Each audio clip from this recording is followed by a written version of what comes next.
the government for 50 years has been too scared to have these conversations, so it's easier to try to force the majority population to accept voodoo, to accept witchcraft, to accept Islamic terrorism, to accept all the other that happens in third world countries. It's easier to get me and you to do it because we're more pliable. Yeah. We're more law-abiding, so let's me and you change to fit in with the third world cultures we keep importing in. Have you heard of an organisation called RICU? RICU? No. The Research, Information and Communications Unit. No. A division of the UK's Home Office, established in 2007 under the Prevent Act. No. I hadn't either. Yeah. So I saw an article about this, and you and I often talk about the reaction to the Manchester bombing and the Southport thing and all that sort of stuff. And this organisation is basically a PSYOP organisation that sits within the Home Office. So, and I sent you a picture. In 2014, do you remember when a British aid worker was beheaded on YouTube? It was quite big. It was big news. He was from Salford. Was he from Salford? Yeah, I think he was from Salford. Was it in Syria it took place? I can't remember where it was. Yes, Syria. Yeah. He was delivering aid. Yeah. And ISIS got him and chopped his head off. The next day or 2 days later, in the papers, in particularly in the Sun, there was a picture of a Muslim lady wearing a hijab made of a Union Jack. I don't know if you remember seeing that image. I did send it to you. Yeah.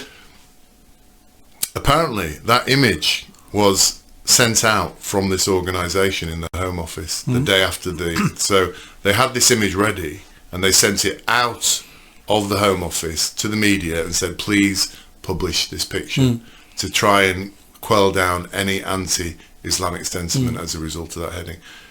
Were you aware that these sort of things were happening at this level in this country? I would have suspected it, yes. So even though I've not heard of that organisation, I would have put money on that such an organisation existed within the UK government. Yeah. So do you remember the song Don't Look Back in Anger after the Southport? Manchester bombings. Sorry, the Manchester bombings. Again, that came from this unit.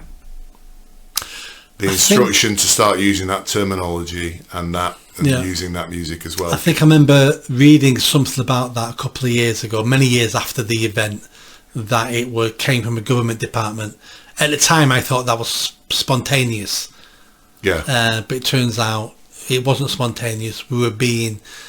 It's called the nudge effect, isn't it? Yeah. Where they nudge the population towards where they want them to go. Yeah. And I think what is quite chilling for me is there are now in the Home Office there's over 700 Muslims there's an organisation within the Home Office that encourages Muslims to be members of it or whatever. Yeah. And part of their role is to act to further Muslim interests and also to recruit more Muslims into the Home Office.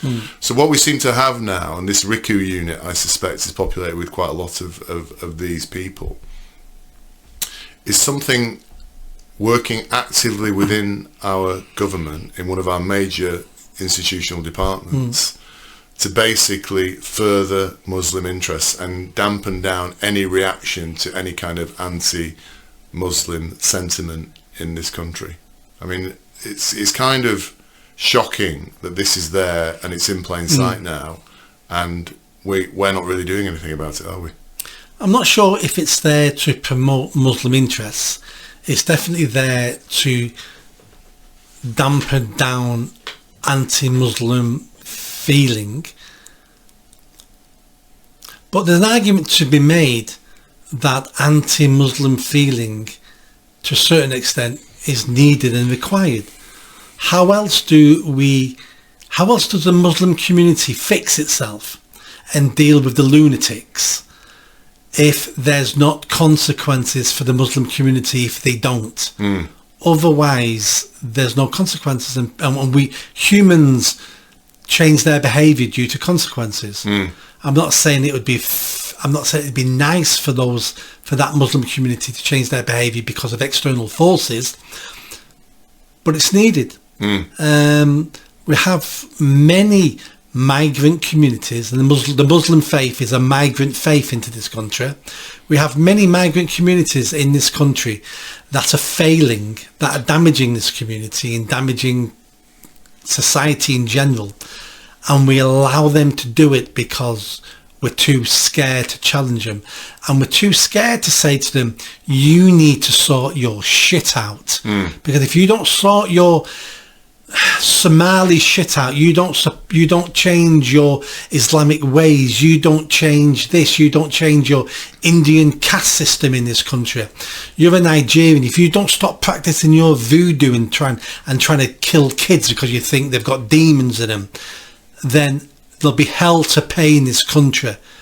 And we don't do it to any of these migrant communities. And we need to, because they live on our island, in our country, and this country has traditions and the rule of law. But we're all the government for 50 years has been too scared to have these conversations. So it's easier to try to force the majority population to accept voodoo, to accept witchcraft, to accept Islamic terrorism, to accept all the other bollocks that happens in third world countries. It's easier to get me and you to do it because we're more pliable. Yeah. We're more law abiding. So let's me and you change to fit in with the third world cultures we keep importing in.